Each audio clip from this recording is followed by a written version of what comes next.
ನಮಸ್ಕಾರ. ನೀವೇನಾದರೂ ವೀಕೆಂಡ್ಸಲ್ಲಿ one day ಟ್ರಿಪ್ಪನ್ನು plan ಮಾಡಬೇಕು ಅಂತ ಅಂದ್ಕೊಳ್ತಾ ಇದ್ದೀರಾ? ಹಾಗೆ ಎಲ್ಲಿಗೆ ಹೋಗಬೇಕು ಅಂತ ನಿಮಗೆ ಕನ್ಫ್ಯೂಷನ್ಸ್ ಇದೆಯಾ? ಹಾಗಾದರೆ ಈ ವಿಡಿಯೋನ ತಪ್ಪದೇ ನೋಡಿ. ಈ ವಿಡಿಯೋದಲ್ಲಿ ನಾನು ಒಂದೇ ದಿವಸದಲ್ಲಿ 6 ಜಾಗಗಳಿಗೆ ಹೇಗೆ ಹೋಗಬಹುದು ಅಂತ ತಿಳಿಸ್ಕೊಡ್ತಾ ಇದ್ದೀನಿ. ಹಾಗೆ ಅದರ ಮಹತ್ವಗಳನ್ನು ಕೂಡ ನಾನು ಈ ವಿಡಿಯೋದಲ್ಲಿ ಕವರ್ ಮಾಡ್ತೀನಿ. ಮೊದಲನೇದಾಗಿ ಬೆಂಗಳೂರಿಂದ 50 ಕಿಲೋಮೀಟರ್ಗಳಷ್ಟು ದೂರ ಇರುವಂತಹ ಶ್ರೀ ಶಿವಗಂಗೆ ದೇವಾಲಯಕ್ಕೆ ನೀವು ವಿಸಿಟ್ ಮಾಡಬೇಕು. ಈ ಶಿವಗಂಗೆ ದೇವಾಲಯ ನಿಮಗೆ ತುಮಕೂರು ಜಿಲ್ಲೆಯಲ್ಲಿ ಸಿಗೋದು. ಈ ಬೆಟ್ಟ ಅಂತೂ ಸಮುದ್ರ ಮಟ್ಟದಿಂದ 1350 ಮೀಟರ್ಗಳಷ್ಟು ಎತ್ತರದಲ್ಲಿದೆ. ಈ ಬೆಟ್ಟದ ಸುತ್ತಮುತ್ತಲಿನ ಭೂದೃಶ್ಯ ಅಂತೂ ನಿಮಗೆ ಅದ್ಭುತವಾದ ದೃಶ್ಯಾವಳಿಗಳನ್ನು ತೋರ್ಪಡಿಸುತ್ತೆ. ಇದಂತೂ ಬೆಂಗಳೂರು ಹತ್ತತ್ರನೇ ಇರುವಂತಹ ಒಂದು ಪ್ರಾಚೀನ ದೇವಾಲಯ ಅಂತ ಕೂಡ ಹೇಳಬಹುದು. ಈ ಶಿವಗಂಗಾ ಬೆಟ್ಟವು ಐತಿಹಾಸಿಕ ಮತ್ತು ಪೌರಾಣಿಕ ಮಹತ್ವವನ್ನು ಹೊಂದಿದೆ. ಹಾಗೆ ಇದನ್ನ ಶಿವನ ವಾಸಸ್ಥಾನ ಅಂತ ಕೂಡ ಕರೆಯಲಾಗುತ್ತೆ. ಹಾಗೆ ಇಲ್ಲಿ ನಾವು ಗವಿಗಂಗಾಧರೇಶ್ವರ ಸ್ವಾಮಿ ದೇವಾಲಯವನ್ನು ಕಾಣಬಹುದು. ಇದಂತೂ ಅತ್ಯಂತ ಪ್ರಮುಖ ಧಾರ್ಮಿಕ ಸ್ಥಳ ಕೂಡ ಆಗಿದೆ. ಹಾಗೆ ಬೆಟ್ಟದ ಮೇಲೆ ಹೋದಾಗ ನಿಮಗೆ ನೈಸರ್ಗಿಕ ಚಿಲುಮೆ ಒಂದು ಕಾಣುತ್ತೆ. ಇದು ಔಷಧೀಯ ಗುಣಗಳನ್ನು ಹೊಂದಿದೆ ಅಂತ ನಂಬಲಾಗುತ್ತೆ. ಹಾಗೆ ಅಲ್ಲೇ ಇರುವಂತಹ ನೀರು ಕೂಡ ತುಂಬ ಪವಿತ್ರ ಎಂದು ಪರಿಗಣಿಸಲಾಗುತ್ತೆ. ಹಾಗೆ ಮತ್ತೊಂದೇನು ಅಂದರೆ, ಹೊಯ್ಸಳ ರಾಜರ ಕಾಲದಲ್ಲಿ ರಾಜ ವಿಷ್ಣುವರ್ಧನನ ಹೆಂಡತಿ ಶಾಂತಲಾ ಈ ಬೆಟ್ಟದಿಂದಾನೇ ಆತ್ಮಹತ್ಯೆ ಮಾಡಿಕೊಂಡ್ಲು. 16ನೇ ಶತಮಾನದಲ್ಲಿ ಶಿವಪ್ಪ ನಾಯಕರಿಂದ ಈ ಬೆಟ್ಟವನ್ನು ಭದ್ರಪಡಿಸಲಾಯಿತು. ಹಾಗೆ ನಂತರದ ದಿನಗಳಲ್ಲಿ ಬೆಂಗಳೂರಿನ ಸಂಸ್ಥಾಪಕರಾದ ಮಾಗಡಿ ಕೆಂಪೇಗೌಡರು ಸಹ ಕೋಟೆಗಳನ್ನು ಸುಧಾರಿಸಿದ್ರು. ಇದಂತೂ ಒಂದು ಒಳ್ಳೆ ಟ್ರೆಕ್ಕಿಂಗ್ ಸ್ಪಾಟ್ ಅಂತ ಕೂಡ ಕರಿಬಹುದು. ನೀವು ಬೆಟ್ಟದ ಮೇಲ್ವರೆಗೂ ಹೋಗಬೇಕು. ಹಾಗೆ ಇಲ್ಲಿ ಮೆಟ್ಲುಗಳನ್ನು ಕೂಡ ಕಟ್ಟಿದ್ದಾರೆ. ಅದರ ಮೇಲೆ ನೀವು ಆರಾಮಾಗಿ ನಡ್ಕೊಂಡು ಹೋಗಬಹುದು. ಈ ದೇವಸ್ಥಾನನ ನೋಡಾದ್ಮೇಲೆ ಇಲ್ಲಿಂದ 27 ಕಿಲೋಮೀಟರ್ಗಳಷ್ಟು ದೂರ ಹೋದರೆ ನಿಮಗೆ ಕೈದಳ ಶ್ರೀ ಚನ್ನಕೇಶವ ದೇವಾಲಯ ಸಿಗತ್ತೆ. ಯಾವುದೇ ಇತಿಹಾಸ ಅಥವಾ ವಾಸ್ತುಶಿಲ್ಪದ ಅಭಿಮಾನಿಗಳು ಅಮರಶಿಲ್ಪಿ ಜಕಣಾಚಾರಿಗಳ ಬಗ್ಗೆ ಕೇಳೇ ಇರ್ತಾರೆ. ಈ ಪ್ರತಿಭಾವಂತ ಶಿಲ್ಪಿ ಕಲ್ಯಾಣಿ ಚಾಲುಕ್ಯರು ಮತ್ತು ಹೊಯ್ಸಳರ ಅತ್ಯಂತ ಪ್ರಸಿದ್ಧ ಶಿಲ್ಪಿಗಳು, ದೇವಾಲಯಗಳು ಮತ್ತು ವಾಸ್ತುಶಿಲ್ಪದ ಅದ್ಭುತಗಳ ಹಿಂದಿನ ಮಾಸ್ಟರ್ ಮೈಂಡ್ ಆಗಿದ್ರು. ಅವರ ಎಲ್ಲ ಅತ್ಯುತ್ತಮ ಕೆಲಸದಲ್ಲಿ ಕೈದಾಳದಲ್ಲಿರುವ ಈ ದೇವಾಲಯವು ಅತ್ಯಂತ ವಿಶೇಷವಾದದ್ದು. ಇನ್ನೊಂದೇನು ಅಂದರೆ, ಇಲ್ಲಿರುವ ವಿಗ್ರಹವನ್ನ ಇವರು ಕೇವಲ ಒಂದೇ ಕೈಯಲ್ಲಿ ಕೆತ್ತಿದ್ರು. ಹಾಗೆ ನಮ್ಮೆಲ್ಲರಿಗೂ ಗೊತ್ತಿರೋ ಹಾಗೆ ಬೇಲೂರಲ್ಲಿ ಜಕಣಾಚಾರಿಗಳು ತಮ್ಮ ಕೈಯನ್ನು ತಾವೇನೆ ಕತ್ತರಿಸ್ಕೊಂಡಿದ್ರು. ಯಾಕಂದ್ರೆ ಅವರೇ ಕೆತ್ತಿದ್ದ ಒಂದು ವಿಗ್ರಹ ಭಿನ್ನ ಆಗೋಗಿತ್ತು. ಆ ಕತ್ತರಿಸ್ಕೊಂಡಿದ್ದ ಕೈ ಮತ್ತೆ ಅವ್ರಿಗೆ ವಾಪಸ್ ಸಿಕ್ಕಿದ್ದು ಈಗ ನಾನು ಹೇಳ್ತಾ ಇರುವಂತಹ ದೇವಾಲಯದಲ್ಲಿ, ಅಂದ್ರೆ ಇದೇ ಕೈದಳ ಕ್ಷೇತ್ರ.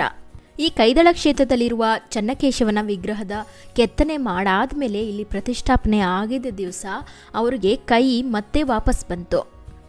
ಮೊದಲು ಈ ಸ್ಥಳಕ್ಕೆ ಕೃತಕಾಪುರ ಅಂತ ಹೆಸರಿಟ್ಟಿದ್ರು. ಆದರೆ ಇವರಿಗೆ ಇಲ್ಲಿ ಕೈ ಬಂದಿದ್ದ ಕಾರಣ ಇದಕ್ಕೆ ಕೈದಳ ಅಂತಾನೆ ಹೆಸರಿಡಲಾಯಿತು. ಹೀಗೆ ಈ ದೇವಾಲಯ ಸಾಕಾದಷ್ಟು ಇತಿಹಾಸವನ್ನ ಹೊಂದಿದೆ. ಹಾಗೆ ಈ ಜಕಣಾಚಾರಿಗಳ ಕೈ ಕತ್ತರಿಸುವಿಕೆಯ ಒಂದು ಕತೆ ಕೂಡ ಇದೆ. ಅದನ್ನ ನಾನು ಕಂಪ್ಲೀಟ್ ಆಗಿ ಎಕ್ಸ್ಪ್ಲೇನ್ ಮಾಡಿದ್ದೀನಿ ಒಂದು ವಿಡಿಯೋದಲ್ಲಿ. ಆ ವಿಡಿಯೋದ ಲಿಂಕ್ ಅನ್ನ ನಾನು ಕೊಟ್ಟಿರ್ತೀನಿ ಡಿಸ್ಕ್ರಿಪ್ಷನ್ ಬಾಕ್ಸ್ ಅಲ್ಲಿ. ಅದನ್ನ ಕೂಡ ಚೆಕ್ ಮಾಡಲಿಕ್ಕೆ ಮಿಸ್ ಮಾಡಬೇಡಿ. ಈ ದೇವಾಲಯವನ್ನ ನೋಡಾದ್ಮೇಲೆ ಇಲ್ಲಿಂದ 20 ಕಿಲೋಮೀಟರ್ಗಳಷ್ಟು ದೂರ ಹೋದ್ರೆ ನಿಮಗೆ ನಾಮದ ಚಿಲುಮೆ ಸಿಗತ್ತೆ. ಈ ನಾಮದ ಚಿಲುಮೆ ಒಳಗಡೆ ಹೋಗ್ತಾ ಇದ್ದ ಹಾಗೆ ನಿಮಗೆ ಒಂದು ಜಿಂಕೆ ವನ ಕೂಡ ಸಿಗತ್ತೆ. ಇಲ್ಲಿ ಬಂದಾಗ ನೀವು ಸಾಕಾದಷ್ಟು ಚುಕ್ಕೆ ಜಿಂಕೆಗಳನ್ನು ಕಾಣಬಹುದು. ಇಲ್ಲಿರುವ ಸಾಕಷ್ಟು ಜಿಂಕೆಗಳನ್ನು ರಕ್ಷಿಸಲು ಇಲ್ಲಿ ಬೇಲಿಗಳನ್ನು ಹಾಕಲಾಗಿದೆ. ಈ ಸ್ಥಳಕ್ಕೆ ಒಂದು ಪೌರಾಣಿಕ ಹಿನ್ನೆಲೆ ಕೂಡ ಇದೆ. ಸೀತಾ, ರಾಮ, ಲಕ್ಷ್ಮಣ ಇಲ್ಲಿ ವನವಾಸದ ಸಮಯದಲ್ಲಿ ಸಾಕಷ್ಟು ಕಾಲವನ್ನ ಕಳೆದಿದ್ರು ಅಂತ ಹೇಳಲಾಗುತ್ತೆ. ಇಲ್ಲಿ ರಾಮ ಹಣೆಗೆ ತಿಲಕವನ್ನ ಹಚ್ಚಲು ನೀರನ್ನು ಹುಡುಕ್ತಾ ಇದ್ದಾಗ ಆಗ ಅವನಿಗೆ ನೀರು ಸಿಗೋದಿಲ್ಲ. ಹಾಗಾಗಿ ಅವನು ಬಂಡೆಗೇನೆ ಬಾಣ ಹೊಡೆದು ನೀರನ್ನ ಚಿಮ್ಮಿಸಿದ್ದ. ಬಂಡೆಗೆ ಬಾಣವನ್ನ ಹೊಡೆದಿದ್ರಿಂದ ಅಲ್ಲಿ ಒಂದು ರಂಧ್ರ ಕ್ರಿಯೇಟ್ ಆಗಿ ಅಲ್ಲಿಂದ ನೀರು ಹೊರಚಿಮ್ಮಿತ್ತು. ಹಾಗಾಗಿ ಈ ಸ್ಥಳವನ್ನ ನಾಮದ ಚಿಲುಮೆ ಅಂತಾನೆ ಕರೆಯಲಾಗುತ್ತೆ. ಈ ಚಿಲುಮೆಯಲ್ಲಂತೂ ವರ್ಷವಿಡೀ ನೀರು ಚಿಮ್ತಾನೆ ಇರುತ್ತೆ. ಯಾವುದೇ ಬರಗಾಲಕ್ಕೂ ಇಲ್ಲಿ ನೀರು ಬತ್ತೋಗೋದೇ ಇಲ್ಲ. ಹಾಗೆ ಈ ನೀರನ್ನ ತುಂಬಾನೇ ಪವಿತ್ರ ಎಂದು ಸಹ ಪರಿಗಣಿಸಲಾಗುತ್ತೆ. ಅದಕ್ಕೆ ಇಲ್ಲಿಗೆ ಬಂದ ಭಕ್ತಾದಿಗಳೆಲ್ಲ ಈ ನೀರನ್ನ ತೀರ್ಥದಂತೆ ಸೇವಿಸ್ತಾರೆ. ಹಾಗೆ ಇಲ್ಲಿ ಅಕ್ಕಪಕ್ಕ ಸಾಕಷ್ಟು ಗಿಡಮರಗಳು ಇವೆ. ಹಾಗೆ ನಿಮಗೆ ತಣ್ಣನೆ ಗಾಳಿ ಕೂಡ ಇರುತ್ತೆ. ಇಲ್ಲಿ ಒಂದಷ್ಟು ಟೈಮನ್ನು ಸ್ಪೆಂಡ್ ಮಾಡಿ ಇಲ್ಲಿಂದ 6.5 ಕಿಲೋಮೀಟರ್ಗಳಷ್ಟು ದೂರ ಇರುವಂತಹ ದೇವರಾಯನ ದುರ್ಗಕ್ಕೆ ನೀವು ರೀಚ್ ಆಗಿ. ಈ ಪುಣ್ಯಸ್ಥಳ ಅಂತೂ ಸಮುದ್ರ ಮಟ್ಟದಿಂದ 4000 ಅಡಿಗಳಷ್ಟು ಎತ್ತರದಲ್ಲಿ ಇದೆ. ನೀವಂತೂ ಇಲ್ಲೆಲ್ಲ ವೀಕೆಂಡ್ಸ್ ಅಲ್ಲಿ ಆರಾಮಾಗಿ ಟೈಮ್ ಸ್ಪೆಂಡ್ ಮಾಡಬಹುದು. ಇದಂತೂ ಟ್ರೆಕ್ಕಿಂಗ್ ಮಾಡೋರಿಗೆ ಒಂದು ಸ್ವರ್ಗ ಅಂತಾನೆ ಹೇಳಬಹುದು.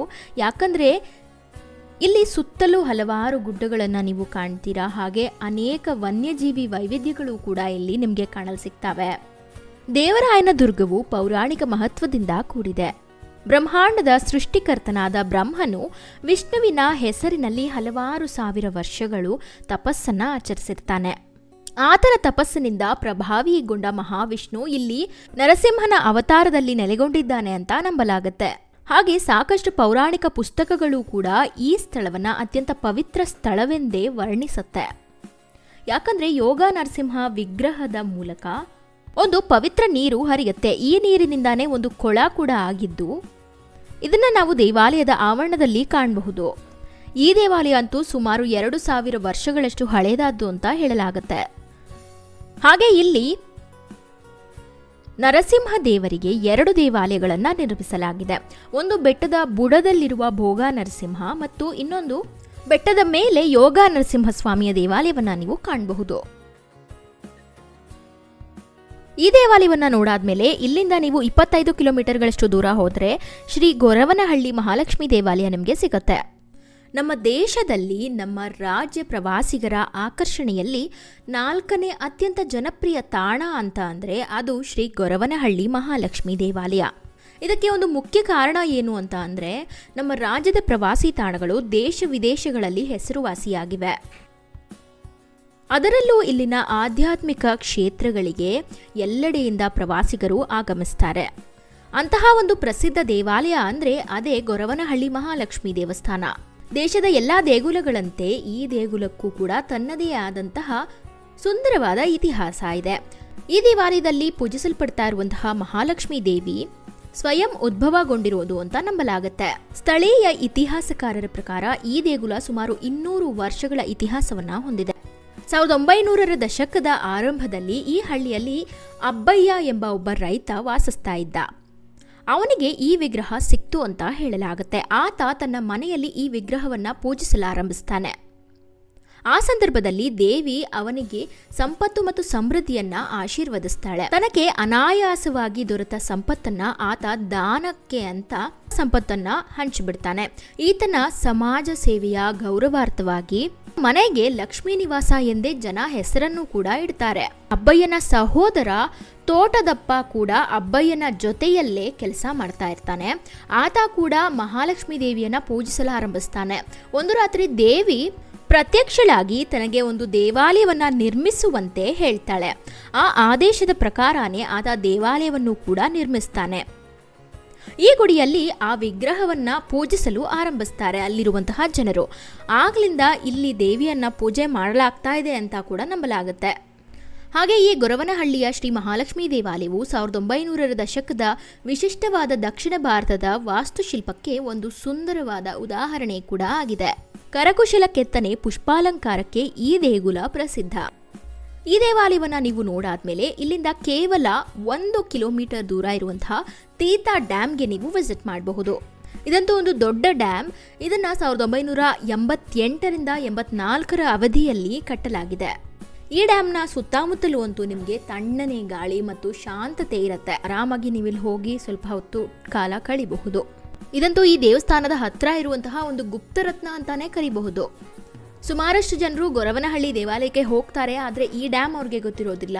ಅದಕ್ಕೆ ಈ ವಿಡಿಯೋನ ನೀವು ನಿಮ್ಮ ಫ್ರೆಂಡ್ಸ್ ಅಂಡ್ ಫ್ಯಾಮಿಲಿಗೆ ಶೇರ್ ಮಾಡಲಿಕ್ಕೆ ಮಿಸ್ ಮಾಡಬೇಡಿ.